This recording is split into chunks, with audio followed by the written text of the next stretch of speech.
Boa tarde, sétimo ano. Tudo bem com vocês? Estamos de volta para mais uma aula, não é? E a gente falou na última aula sobre sistema linfático, não foi? E eu falei para vocês que o sistema linfático está localizado por todos os vasos que estão distribuídos por todo o nosso corpo, como vocês puderam observar na página 98. E aqui nesse busto anatômico, vocês vão observar que por todo o corpo eu possuo vasos vermelhos e vasos azuis. Os vasos vermelhos e azuis estão representando artérias e veias. E exatamente o sistema linfático se encontra distribuído por essas partes. Mas como, professora? Exatamente porque quem faz parte do sistema linfático que a gente aprendeu? Glóbulos brancos. E onde estão os glóbulos brancos? Na composição do sangue. Consequentemente, eles estão aonde? Na corrente sanguínea, no sangue. Por isso, você já parou para pensar. Porque quando a gente toma um remédio para dor de cabeça, como é que o remédio sabe que é a cabeça que está doendo? Como é? Será? Porque quando eu estou doendo o estômago, eu tomo um remédio e o remédio sabe que o meu estômago está doendo?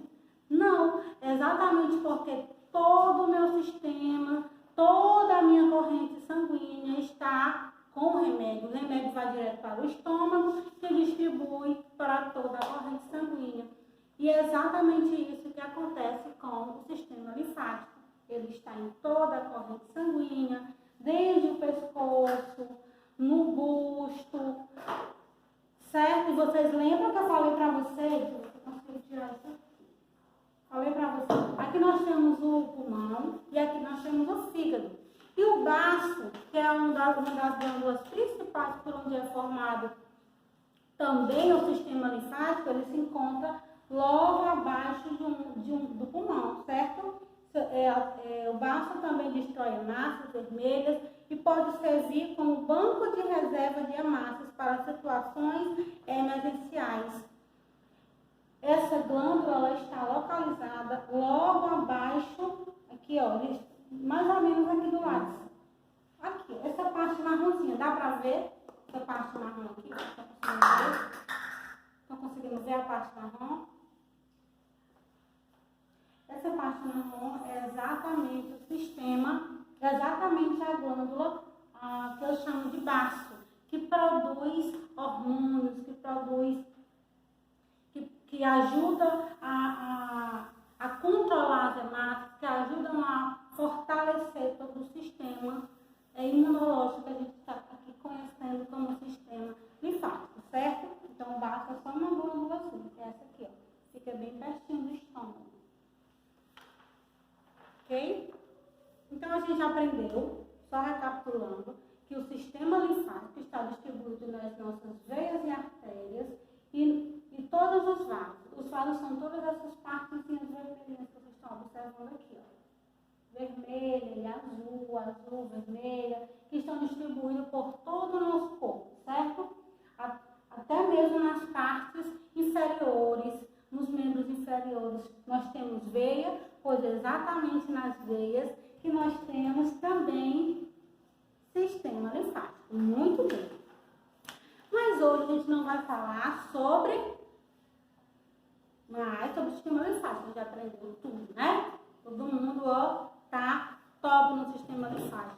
Nós vamos falar hoje sobre um novo mundo, sobre um mundo que eu não consigo ver com os meus próprios olhos. Eu tenho que vê-los além dos meus olhos. Eu tenho que ver com o microscópio, com a lupa. E você sabia que tem várias maneiras de construir um microscópio natural? Exatamente. Você pode fazer até mesmo com a câmera do seu celular? Exatamente. Tem sim. Então aí no capítulo 8 nós vamos estudar hoje sobre micro-organismos, uma vida invisível. E quando a gente fala de uma vida invisível, não quer dizer que é como a capa da invisibilidade do Harry Potter, certo? Ou como aquele homenzinho lá do X-Men que fica invisível, aquela menina, quer dizer, a Jean, né? Não é como ela. Mas é pelo fato dos nossos olhos humanos não conseguirem ver essa dimensão, que ela é muito pequenininha. E eu só consigo consigo ver quando eu faço o quê? Aumento, quando essa dimensão é aumentada. E é por isso que eu consigo ver. Então, eu pego esse livro na página 102 e nós vamos ler um pouquinho sobre esses micro-organismos. O mundo ao nosso redor está repleto de formas de vida que não podemos enxergar. São elas os micro-organismos. Você provavelmente já deve ter ouvido falar que precisamos lavar as mãos ou os alimentos para evitarmos a contaminação por organismos microscópicos, muitas vezes chamados micróbios. Mas o que são esses organismos? E será que precisamos realmente evitá-los? Mesmo sem que possam ser vistos a olho nu, os micro-organismos são vidas microscópicas que podem ser encontradas nos 4 cantos do mundo, desde a atmosfera até o mundo dos oceanos. Os micro-organismos podem ser vírus, bactérias, protozoários ou fungos. Ou seja, existem micro-organismos em vários reinos. Ao contrário do que pensa, nem sempre precisamos evitá-los. A maioria deles é capaz de trazer benefícios ao nosso organismo. Você já deve conhecer também alguns alimentos, como o iogurte, que contém bactérias do bem, aquelas que povoam o seu intestino e ajudam o seu funcionamento. Elas compõem nossa micróbio intestinal, um conjunto de micro-organismos vivos que habitam nosso intestino, fortalecendo nossas defesas contra infecções e ajudando a absorver alguns nutrientes. Além de bactérias, nossa microbiota também conta com fungos. Por outro lado, existem os micro-organismos infecciosos, aqueles capazes de desencadear doenças em outros seres, onde encontram condições favoráveis para se desenvolverem. A partir de agora, estudaremos uma categoria de micro-organismos que não pertence a reino algum, mas que tem alto poder infectante, que é o vírus. Pessoal, só uma pausa aqui para comentar. Não existe, nós vimos que tem o reino animal, o reino vegetal, o reino protista, o reino fungo e o reino moneira. Então, não existe o reino micro-organismo.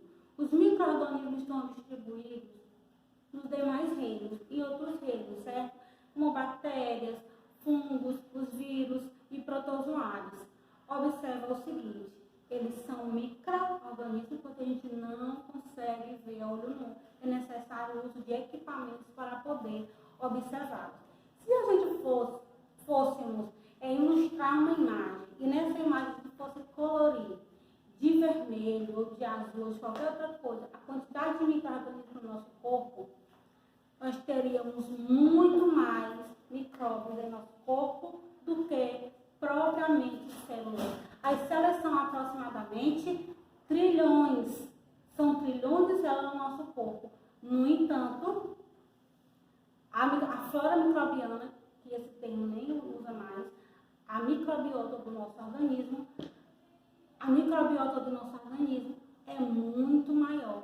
E ela tem uma grande importância. Você sabia que algumas pessoas que são adotadas, elas começam a desenvolver semelhanças com os familiares? Por quê? Exatamente porque eles começam a compartilhar micro-organismos.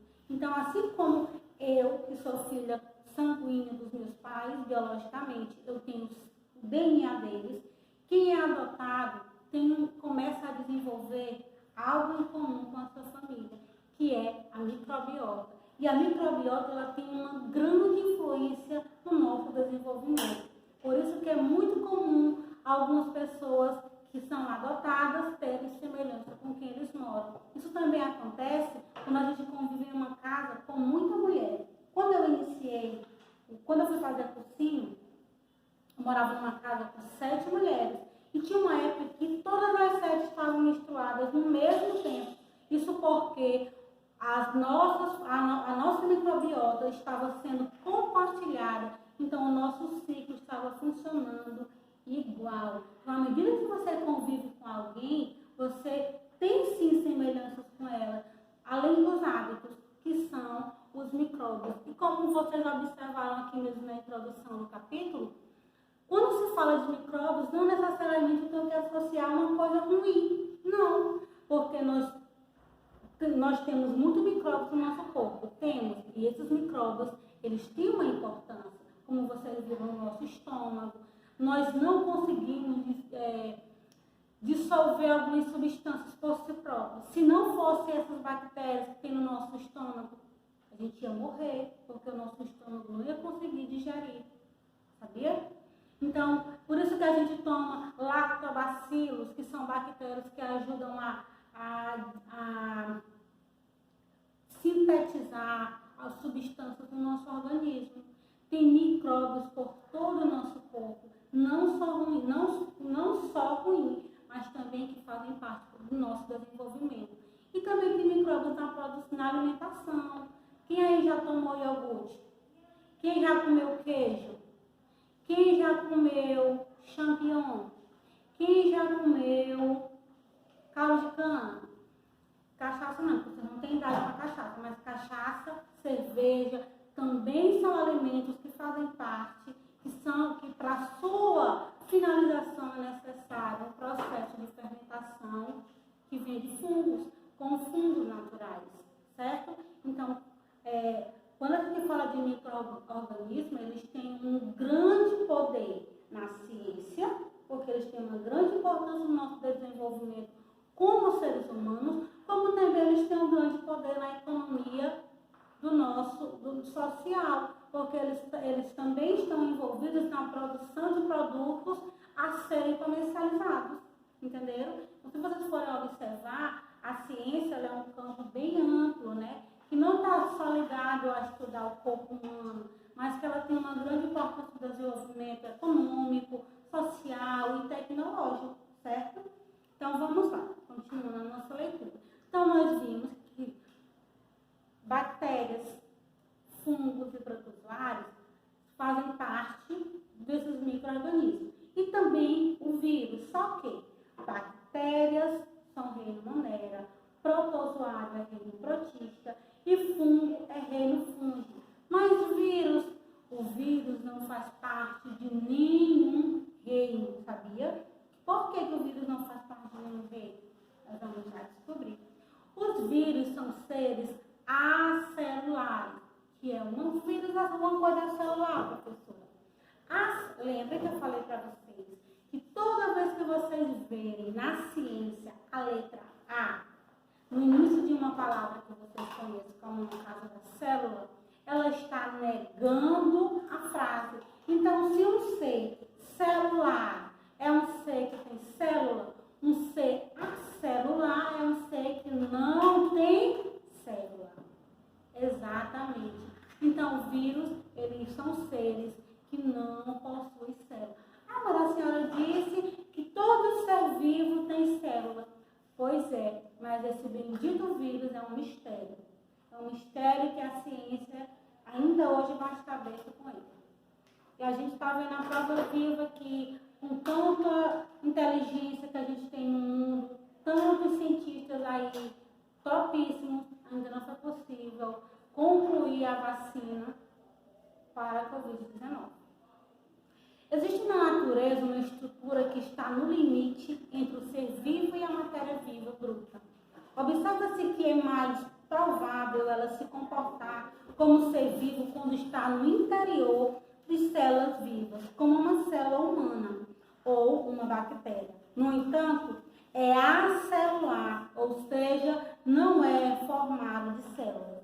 Embora contenha matéria orgânica, principalmente proteína e ácido nucleico. Veja só. As células, elas têm núcleo, né? E no núcleo das células tem o quê? Ácido riboxonucleico, que é quem? O DNA. Já vírus, ele tem o quê? Também um ácido nucleico, só que não é igual das nossas células, sabia? Pois é. Além disso, essa estrutura tem a capacidade de se cristalizar fora da célula, o que lhe dá condição de permanecer inativa por muito tempo até infectar outras células. Sua presença nas células pode causar várias doenças. Observa só. Se nós temos contato com o vírus, imediatamente esse vírus, se você estiver em boas condições de vida, imediatamente você pode não contrair uma doença, essa doença viral, essa virose. Você pode. E o vírus pode simplesmente se cristalizar no seu corpo, permanecer lá dentro, sem ter nenhum efeito, até ele achar uma oportunidade para se manifestar. Que vírus bandido, né, gente? Pois é, pois o vírus faz exatamente isso. Ele fica lá, ó, quietinho no corpo, sem manifestar nenhum sintoma, parece que ninguém tem nada. Quando você apresenta alguma fraqueza, um sistema imunológico fraco, a primeira oportunidade que ele tem de atingir uma célula, ele atinge, então ele começa a se reproduzir, se multiplicar e causar vários danos, várias doenças. Afinal, que ser é esse que não tem célula, que se cristaliza, que passa por tempo dentro da gente, do nosso organismo, sem causar nada, e quando ele consegue causar, faz um dano horrível? Que ser é esse? Ora, é um vírus? Para melhor conhecê-lo, estudaremos suas características, estrutura e reprodução e as doenças causadas por ele. Então vamos lá. Quais são as características dos vírus? Como já mencionamos nos capítulos anteriores, os vírus desafiam a classificação dos seres vivos. Por um lado, eles são capazes de se reproduzirem e possuem material genético, característica dos seres vivos. Por outro lado, não são dotados de células, o que contraria a teoria celular, como a gente viu. Estruturalmente, os vírus são acelulares e chamados de parasita intracelular obrigatório. Vamos entender o porquê dessa denominação. Eles são parasitas porque vivem às custas das células, causando-lhes prejuízo. Isso caracteriza uma relação chamada parasitismo. Intracelulares porque, para concluir seu ciclo, precisam atingir o interior das células. Obrigatórios porque são incapazes de se multiplicar fora das células. Basicamente, sua estrutura possui uma cápsula de proteína que envolve um material genético composto de ácido desoxirribonucleico, que é o DNA, ou ácido RNA. Os vírus com DNA são chamados de adenovírus, como causador de doenças conhecidas como catapora. Quem daí já teve aquelas pintinhas, aquelas bolinhas, né, que incomoda que só o catapora? Com relação, isso é uma doença viral. Com relação ao vírus do RNA, podemos chamar de retrovírus, como o HIV, causador da AIDS. Em sua maioria são parasitas específicos, ou seja, cada vírus ataca geralmente apenas um determinado tipo de célula. Por exemplo, o vírus da poliomielite, que é uma doença que dava, hoje não é muito comum, mas era muito comum entre as crianças e causava paralisia infantil, e as crianças se tornavam adultos com vários problemas no sistema locomotor. O vírus do resfriado comum infecta as células da mucosa nasal. Vocês viram que são adenovírus, os vírus que possuem no seu interior RNA, e são retrovírus são adenovírus aqueles que possuem DNA, e são retrovírus aqueles que possuem RNA. Então me responda, nós estamos passando por uma pandemia que está nos impedindo de estarmos juntos, causada por um vírus, no caso, um tipo de vírus que é o coronavírus, né? Que eu até mostrei para vocês como que é o aspecto físico dele. O que tem, qual é o material genético do vírus, sabendo que quem descobriu, quem conseguiu decodificar o material genético do Covid-19 foi brasileira de São Paulo. Então me diga, o que foi que elas descobriram? Que material genético tem eles? RNA ou DNA? Eles são adenovírus ou eles são retrovírus? Me responda, tá? Estou esperando a resposta de vocês. aguardando por elas. Então vamos lá. Como que esse vírus se reproduz? Vocês estão vendo aí na página 104 a estrutura morfológica de um vírus. Estão vendo? Bacteriófago. Vocês observam que ele tem cabeça, que a cabeça dele parece ela é meio hexagonal, né? Esqueci, hexagonal. E é dentro dessa cabeça dele que está o material genético, o DNA. Aí ele tem um corpozinho, que é a cápsula, que é a cauda, e ele tem como se fosse garras, né? Que são as fibras da cauda. E são exatamente essas fibras que vocês vão ver aí no final da página 104, que elas conseguem quando elas têm contato com as células, penetram a célula. E elas fazem o quê? Observem que essa célula bacteriana, o vírus atacou a célula bacteriana, o bacteriófago injetado, DNA, ele injeta o material genético que está na cabeça dele dentro da célula, e aí vai acontecer o quê? Essa célula vai começar esse material genético do vírus vai se multiplicar dentro da outra célula. Preste atenção. O vírus por si, ele não faz nada. Como eu falei para vocês, ele se cristaliza dentro do nosso organismo esperando uma oportunidade para parasitar. Ele só consegue realizar uma atividade metabólica somente se ele tiver contato com uma célula. Por isso que ele faz o quê? Ele espera uma célula, ele vai esperar uma célula e ele vai o quê? Adentrar essa célula. Quando ele encontra uma célula, adentra, ele põe o material genético dele lá dentro e faz o quê? Começa a se multiplicar, retardando aquela célula e começando a agir no lugar dela. Eu já falei sobre isso com vocês. Então vamos ler um pouquinho aqui em reprodução viral.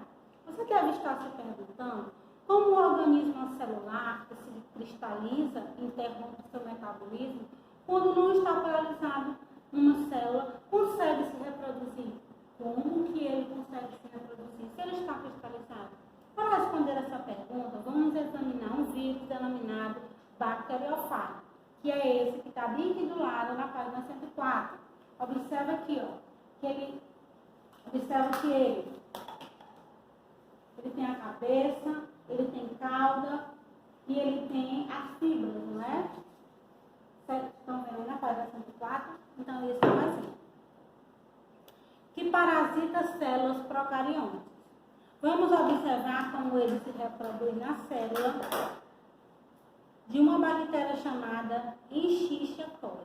Inicialmente, a estrutura do vírus é formada por uma cabeça, que é feita de proteína, uma cabeça proteica, em formato de prisma, que se liga a uma cauda também de proteína, formada por 6 fibras que aderem à bactéria infectada. Então, as fibras, elas aderem.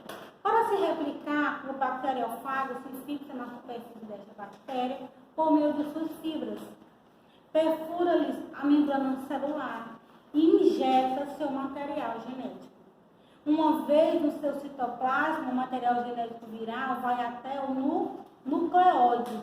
Lembrando que o material genético não se encontra delimitado pela carioteca, como acontece nas células eucariontas, bacteriana, onde se apropria do material genético e passa a comandar a síntese de novos bacteriófagos. Como eu citei aqui, vocês vão ver o ciclo de reprodução desse vírus aqui na página 104. Vão observar que eles ficam ali cristalizados, parados, esperando uma oportunidade. Então, gente, nós já falei muito e minha voz já está até cansada. Nós temos aqui na página 105. Nós temos aqui uma atividade, certo? Que vocês vão fazer, só são 2 questões. E na próxima aula a gente se encontra por aqui para falar mais uma vez sobre as viroses, que são as doenças causadas por vírus. Então, fiquem com Deus e até a próxima.